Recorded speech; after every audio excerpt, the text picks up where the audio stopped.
কত বড় জিব্রাইল, 600 পাখা আছে জিব্রাইলের। ডান পাশে 300 পাখা, বাম পাশে 300 পাখা। পৃথিবীর সমস্ত পানি যদি জিব্রাইলের মাথায় ছেড়ে দেন, পানিগুলি পরে পরে পা পর্যন্ত আসবে, কিন্তু পানি শেষ হবে, জিব্রাইলের কদম পর্যন্ত আসতে পারবে না। এত বড় জিব্রাইল।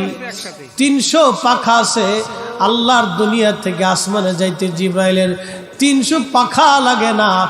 একটা পাখা দিয়ে একটা বাড়ি দিলে আসমান চলে যায়, একটা পাখা দিয়ে একটা বাড়ি দিলে জিব্রাইল আসমানে যায়।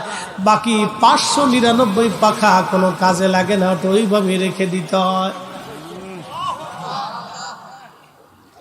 এই জিব্রাইল আল্লাহকে বলেন, আল্লাহ বেহেশত দেখবো। আল্লাহ বলেন যাও। জিব্রাইল উড়তে লাগলেন, 600 পাখা দিয়ে বাইরেতে লাগলেন। 600 পাখা দিয়ে বাড়ি দেয়। উড়তে উড়তে জিব্রাইল ক্লান্ত হয়ে গেলেন, একটা খুঁটি পাইলেন। খুঁটির পাশে বসে বললেন, রব আর কত দূর আছে? আল্লাহ বলেন, জিব্রাইল কেবলমাত্র একটা খুঁটিতে গেছো, আরো 72,000 খুঁটি এখনো বাকি আছে। এক চিৎকার মেরে বলেন আল্লাহু আকবার। এ নবীর উম্মত, খুবই মনোযোগ দিয়ে শুনিয়া যান, কথাগুলি অনেক বড় দামি। আহা, পৃথিবী থেকে একদিন আমরা সবাই কবরে চলে যাব, একেবারে খালি হাতে চলে যাব, শূন্য হাতে, কিছুই নিতে পারবো না। আমরা সবাই তো চলে যাওয়া লাগবে। অতএব কি নিতে হবে? আল্লাহ কোরআনে বলে দিলেন, ইন্নাল্লাযীনা আমানু ওয়া আমিলুস সলিহাত।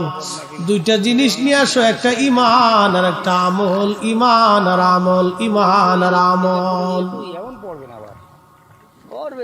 এরপরে আল্লাহ পাক বললেন, ওয়াল আসরি ইন্নাল ইনসানা লাফি খুসরিন ইল্লাল্লাযীনা আমানু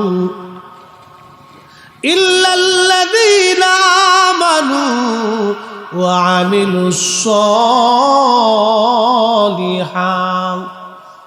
সময়ের কসম করে বলি, যে সময় কারো জন্য বসে থাকে না। বন্ধু যুবক, যে সময় আজকে চলে যাবে, আর কোনোদিন এই সময় আপনি আর জীবনে খুঁজে পাবেন না। এই সময় পার হয়ে যাবে, সময়টা চলে যাবে। Time and tide wait for none. সময় এবং স্রোত এটা কারো জন্য বসে থাকে না, এটা চলে যেতেই থাকে, চলে যেতেই থাকে। একবার যদি চলে যায়, আর কোনোদিন এই সময় আপনি খুঁজে পাবেন না। অতএব বন্ধু, আল্লাহ পাক বলেন, ওই সময়ের কসম করে বলি, সমস্ত মানুষগুলি ভুলের মধ্যে আছে, ক্ষতির মধ্যে আছে। ইল্লাল্লাযীনা আমানু, যারা ঈমান এনেছে, ওয়া আমিলুস সলিহাত, এবং নেক আমল করেছে। এই দুই শ্রেণী ব্যতীত সব মানুষগুলি মহা ভুলের মধ্যে।